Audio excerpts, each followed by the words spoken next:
Vamos a hablar de economía ahora y vamos a hablar fundamentalmente de finanzas y de una de las variables que más miramos los argentinos, ¿no? Que es el dólar. Tendrán que pasar muchos años con un dólar muy estable para que no se nos prenda la luz amarilla cuando vemos que el dólar se mueve. Fíjate que se ha movido muy poquito y esta semana ya hay algunos que han dicho se despertó el dólar y demás. Bueno, parece hoy por los números que no tanto, o tal vez sí, pero lo vamos a analizar en profundidad con alguien que sabe del tema, es especialista y conversamos todas las semanas con él. Ignacio Chocobar Molina está del otro lado de la línea. Ignacio, te vemos y te escuchamos. ¿Cómo estás? Hola chicos, ¿cómo están? ¿Todo bien? ¿Cómo va Josi? ¿Cómo va Emilia? Un gusto verlo nuevamente. Muy Igualmente. bien, igualmente, bien abrigadito hoy. Sí, ¿sabes que está medio fresco acá? Estoy acá en la ciudad de Buenos Aires. Está bastante frío, hay un viento ese viento, viste, que parece que viene del río. Bueno, Sí, así que bueno, estoy abrigado hoy. Así que bueno, estamos. el que parece que se calentó esta semana un poco es el dólar, ¿viste? Había algunos vaticinios, hay gente que dijo se despertó, ¿viste? Y bueno, todos prendimos la luz amarilla y queremos saber qué es lo que pasó. Bueno, tal como vos lo dijiste, Josi, lo que pasó esta semana, primero, desde ya aclarado al principio, no pasó solo en Argentina, sino en todo el mundo. Ah, ¿Sí? Lo, si me pregunta alguien por la calle, me detiene, che, ¿por qué sube el dólar? Y la respuesta concreta te diría, de vuelta que una vez lo he dicho, 80%, casi 70, 80, 70 causas internacionales, ujú. 20, 30% causas locales. No, hasta te diría que locales no hay mucho, digamos. Hay unas cosas que tipo complementaron, pero que no son la causa directa, como que lo potenciaron, si querés. ¿Qué pasó? ¿En qué me baso para decir esto pasa por una cuestión internacional? Hay un índice a nivel mundial que se llama DXY, DXY, le decimos nosotros, ¿sí? Ese significa Dollar Index. ¿Qué es eso? Mide la fortaleza del dólar frente a varias monedas, como por Ujú. ejemplo el euro, el yen y demás. Y ese índice, por lo tanto, se lo usa así como un vistazo rápido, lo vemos en la mesa a veces, para ver cómo está el dólar frente a otras monedas. Y desde mayo viene subiendo casi un 3,4%, ¿sí? Ujú. Desde más o menos mitad de mayo. Es decir, el dólar frente a todas las monedas, la mayoría de las monedas, se ha apreciado. Es decir, hoy una persona que está en Europa, una persona que está en Japón y va, necesita más euros, más yenes para comprar la misma cantidad de dólares que hace unos Mm, meses. claro. Lo mismo que nos pasa acá. Ahora bien, primero quiero dejar en claro eso. Entonces ahora, bueno, no respondí todavía, bueno, ¿y por qué se apreció el dólar a nivel mundial? Ujú. Ahí yo te citaría dos cosas. Primero, hay algo que pasó medio desapercibido, y es de que tenemos un nuevo chairman en la Fed. O sea, hoy la Fed es el banco central de Estados Unidos, es el organismo internacional monetario más importante de todos, porque es tan grande y tan relevante la economía de Estados Unidos que cuando Estados Unidos decide hacer ajustes internos en su política monetaria, termina afectando al resto de los países. ¿Por qué? Porque, por ejemplo, la soja, el petróleo, más todo se compra y se Se opera cotiza con en dólares. dólares, claro. Hemos hablado acá también la importancia que tiene la renta fija de Estados Unidos, que sirve como referencia para justamente las deudas. El riesgo país, que lo escuchamos en las noticias casi todos los días, no es más que un cálculo de cuánto más rinde mi deuda comparada a la de Estados Unidos. Entonces, obviamente, cuando tenés un organismo que justamente tiene un nuevo chairman, o sea, hay un nuevo jefe del Banco Central, se llama Kevin Warsh, y bueno, obviamente es relevante. Fue muy reciente el cambio, recién la semana pasada lo escuchamos por primera vez hablar, Ujú. y un poco lo que dejó en esa reunión es decir, mira, no estoy cómodo con la inflación que tiene Estados Unidos ahora, nuestro mandato es llevarla al 2 y vamos a intentar lograr eso. Ese fue su mensaje. Bien. Y después otra cosa, en esas reuniones de este Banco Central de Estados Unidos, de la Fed, se hacen proyecciones. Es decir, se hace una encuesta a los miembros para ver, che, ¿cómo veis las tasas de acá en adelante? Y eso es relevante porque si ven las tasas para arriba, quiere decir que les preocupa la inflación y por lo tanto van a subir la tasa y por lo tanto el dólar ahí es cuando se aprecia frente a otras monedas. Porque justamente si el Banco Central dice subir la tasa, cuida su moneda, el dólar se fortalece. Bien. Y efectivamente, no te digo que decidieron eso porque sería un error, pero en esa encuesta que hacen, hubo un cambio a principio de año. ¿Y cuál fue ese cambio? A principio de año a estos mismos tipos, que son 18 los que integran el board, más contando al jefe, la respuesta era, che, ¿cómo ves las tasas? Y la verdad que para mí, para mí hay que bajarlas. Y eso es lo que hablaba a principio de año, José, de invertir en emergentes, tradeamos justamente un dólar débil, la verdad que hablamos de eso a principio de año, justamente por qué eso es favorable a emergentes y demás, en qué activos invertir. Bueno, eso fue en marzo, en la última reunión cambió ese humor. Ahora la mitad de los miembros de este board creen que hay que subir la tasa porque están preocupados por la inflación. Claro. Eso automáticamente te hace apreciar el dólar y, como te digo, fue un evento internacional, o sea, a todas las monedas le pegó y ese fue el principal driver en mi opinión. Después, otro que es medio por ahí que complementa y que un poco hasta contradice lo que acabo de explicar es el tema del petróleo. Evidentemente está llegando a una solución el conflicto, o no, o sea, no una solución, pero por lo menos aún hay un memorándum de entendimiento y ahora justamente las partes extendieron el cese al fuego y están negociando en eso.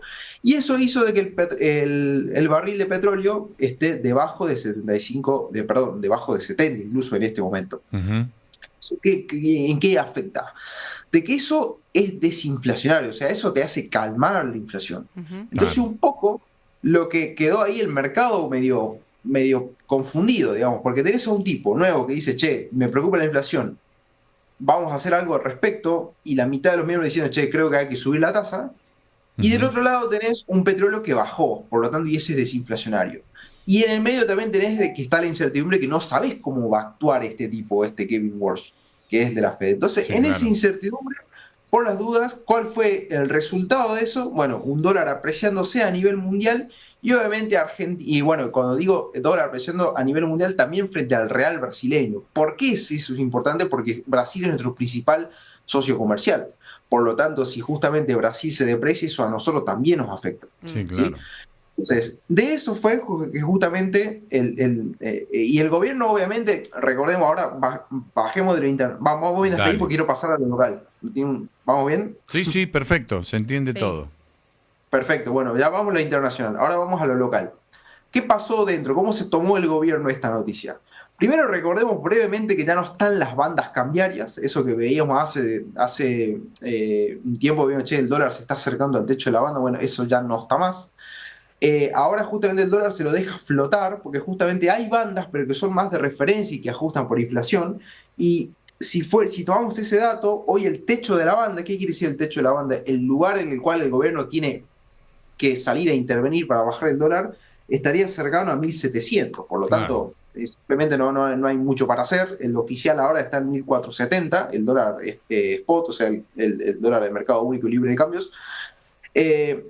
Y además también tenemos que ver que en abril parece que la inflación hizo un pequeño techo y está por lo menos bajando desde ese momento. Entonces con la inflación un poco bajando y teniendo en cuenta de que no tiene necesidad ahora el gobierno de salir a intervenirlo, un poco que obviamente lo dejó correr. Claro. Obviamente acá en Argentina también hay demanda de cobertura, y acá en todos los países, digamos, hay gente que importa, entonces obviamente, o sea, que importa bien, o sea, que trae bienes del exterior. Entonces tiene que lograr cierta cobertura con eso. Y esa cobertura justamente es la que ofreció, y eso, porque quiero terminar en eso, ante todo este panorama, ¿qué puede hacer un pequeño ahorrista? ¿Qué puede hacer una persona que tiene una pyme? Y sobre todo, ¿qué puede ser alguien que importa? Hay bonos, por ejemplo, que emite el mismo gobierno que se llaman dollar link, que son atados al dólar. ¿Qué quiere decir eso? Es un bono que se emite y se paga en pesos, pero que ajusta depende de cuánto varíe el tipo de cambio oficial. Entonces, ese instrumento se utiliza justamente de cobertura, y por eso decimos que es un instrumento de cobertura, porque vos te cubrís con el dólar con eso. Lo usan mucho las empresas y los importadores que justamente quieren calzar su caja en torno a eso. Bueno, entonces, eso hubo mucha demanda de este tipo de activos en este contexto.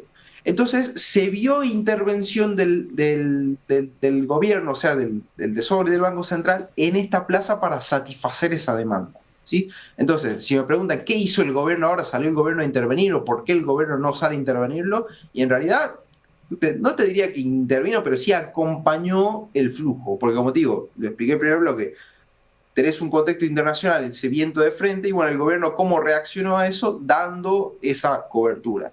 Así que simplemente nada, eso espero que haya sido entendido, pero eso es Sí, a mi claro. humilde juicio la suma de conjuntos de que, bueno, llevaron a que el dólar se haya llevado, y por eso tampoco no es tan escandaloso, porque no es para nada un overshooting de que, no, porque justamente el gobierno, todo lo que veíamos que vino haciendo de comprar reservas, capitalizar el Banco Central, limpiar el balance, te permite justamente esto, que Claro. cuando viene el viento de frente, que es normal, porque obviamente somos un país pequeño, no, somos un standalone, como dijo el Claro. MCI, Sí, sí. tenés que tener herramientas para prepararte, y el gobierno hoy las tiene. Ya dio el poder de fuego vía bonos, y le queda todavía un poco de intervención vía futuros, que podría hacerlo, no estamos seguros si lo está haciendo todavía, pero de que el gobierno las tiene para seguir, no interviniendo, sino satisfaciendo esta demanda Claro. de cobertura de dólar, todavía tiene algo de munición. Ignacio, te voy nuevamente a preguntar sobre el lado internacional que estabas hablando hace un rato de nuestro amigo Kevin, ¿no? Este nuevo titular de la Reserva. Sí. Porque si tiene tanta influencia en el resto de la economía, de las economías de todo el mundo, digamos, es importante, es muy importante lo que vaya a hacer para, digamos, volver a fortalecer, en realidad, para tratar de combatir la inflación, ¿no? En los Estados Unidos, que es lo que fortalecería y lo que evidentemente fortalece al dólar en el resto del mundo. La pregunta es si hay algún, me imagino que no lo habrá dicho, pero si hay algún indicio de por dónde va a ir o solamente se van a, digamos, tienen como herramienta la tasa. Sí, a ver, herramientas tiene varias. Puede, por ejemplo, comprar bonos en el secundario para ir moviendo las tasas y demás. Pero en realidad creo que el arma más importante que tiene este tipo de organismo, y acá en el gobierno también pasa, o sea, vos cuando sos el hacedor de política monetaria, no solamente tenés herramientas para salir a actuar rápido, como puede ser, por ejemplo, acá que acabo de escribir el gobierno, que como justamente administrador de la política monetaria te da satisface esa demanda cambiaria que hay. Algo muy importante que tienen, y la principal herramienta, te diría yo, es la tonalidad, o sea, de verdad el discurso, lo discursivo, Ah, mira. las pistas que vos decís que vas a hacer o cómo ves las cosas. Es Ujú. interesante en el discurso, estuve escuchando, hay un analista que me gusta mucho de esto, y lo sigo bastante, se llama Leandro Sicarelli, para mí es uno de los mejores a nivel Argentina de análisis de temas monetarios, de política monetaria.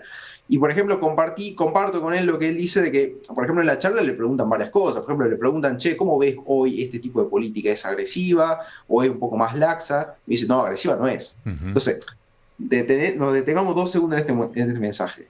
Si antes teníamos los miembros que querían bajar la tasa y ahora te dicen, no, esto agresivo no es, ok, entonces ahora todo el mundo, todo el mercado cree que lo va a subir, ¿entendés? Ujú. Y justamente su principal arma no es decirte qué va a hacer, sino comunicarte cómo piensa, y obviamente el mercado reacciona en eso. ¿Y a qué me refiero con que el mercado reacciona? Justo ese día cuando él habló, que fue la semana pasada, el jueves, si no me equivoco, no, fue el día de jueves, me acuerdo, el 17, fue el 17. 17 que fue. Es justo ese día fue que dio la conferencia, apenas habló, el Nasdaq cayó un 1,5% de Mm. toque, apenas habló. Y después también algo que está pesando mucho en el mercado, y que algo lo hemos comentado, es que hay lo de inteligencia artificial se lleva mucho puesto la narrativa también. ¿Y por qué es relevante eso? Porque lo de la inteligencia artificial hoy es puramente inflacionario. ¿Y a qué me refiero? Hoy, ¿cuál es la situación con la inteligencia artificial? Tenemos empresas que están invirtiendo millones y millones de dólares en eso, y del otro lado tenés las empresas que venden los pico y pala. ¿Y a qué me refiero? ¿A qué me refiero con pico y pala? Cuando hay, por ejemplo, una fiebre del oro, cuando hubo en California, en cualquier otro lado, hay un dicho muy famoso que dice, se hicieron ricos no los mineros que fueron a tratar de sacar el oro y conseguir oro, sino los que vendían picos y palas a estos mineros para que Claro, justamente vayan claro. y saquen. Bueno, esa metáfora, esa analogía es muy útil en este contexto porque nos permite entender qué es lo que está pasando con IA. En IA tenés a los que van a buscar el oro y que Ujú. están poniendo millones y millones para eso, que son hoy las Microsoft, las Google, las Meta. Si vos te pones a ver los balances de empresas, están destinando enormes cantidades de dinero para justamente en inteligencia artificial, para crear data centers, para aumentar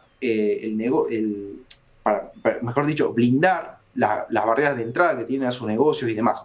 Y del otro lado tenés lo que venden los pico y pala. ¿Quiénes son los que venden pico y pala? Tipo los Nvidia, que te venden las memorias de cómputo. Claro. Tenés, por ejemplo, los GPU, que te vende Nvidia. Después tenés los Micron, que justamente te venden memorias, porque justamente tema puro fierro estamos hablando, Sí, o sea, sí, cosas sí, hardware, el que te hardware. venden para que funcione la IA. Bueno, eso como está explotando, estas empresas están vendiendo a montones estos pico y pala. Y entonces esa dinámica se está haciendo bastante violenta en el mercado. ¿Por qué? Porque en un momento yo me pregunto, che, Microsoft está bien, vos sos un gigante y demás, pero esta inversión que está haciendo, ¿cómo sabemos si sos rentable o no? Y a fin de cuentas, es todo mucho financiamiento. O sea, todas estas empresas se están financiando para justamente bancar todo esto de ella. ¿Y por qué dije todo esto? Porque si el tipo este de la Fed te sube las tasas, también te encarece el costo de financiamiento. Claro. Entonces se encarece todo el proceso. Y entonces justamente el mercado está muy sensible con este tema y justamente esta semana presentó balances una de estas que venden pico y palas, que es Micron Technologies. Es el ticker que se puede invertir en esa empresa también vía CDRs. Se puede invertir desde cualquier cuenta comitente acá local Sí. en pesos. Bueno, la rompió con su balance. ¿Qué quiere decir eso? Que cada vez hay más demanda de las memorias que él vende para justamente seguir haciendo data centers y seguir expandiendo todo lo que es el tema de IA.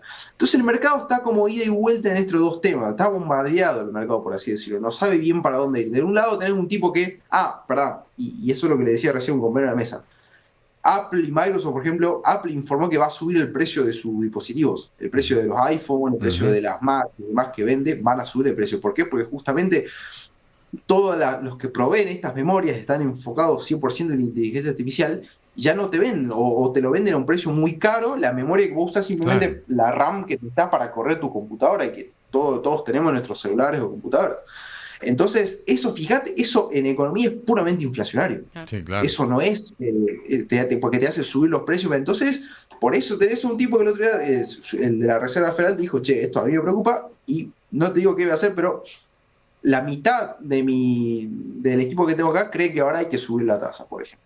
Pero a la vez también tenés el petróleo que bajó. Entonces es como que si te pones a ver, está todo muy confuso todavía, Claro. no hay un driver sobre estas tres, Claro. un No hay nuevo una, no chema hay de una la Fed. dirección clara ni hay un indicador que diga la cosa va por acá, definitivamente. Exacto.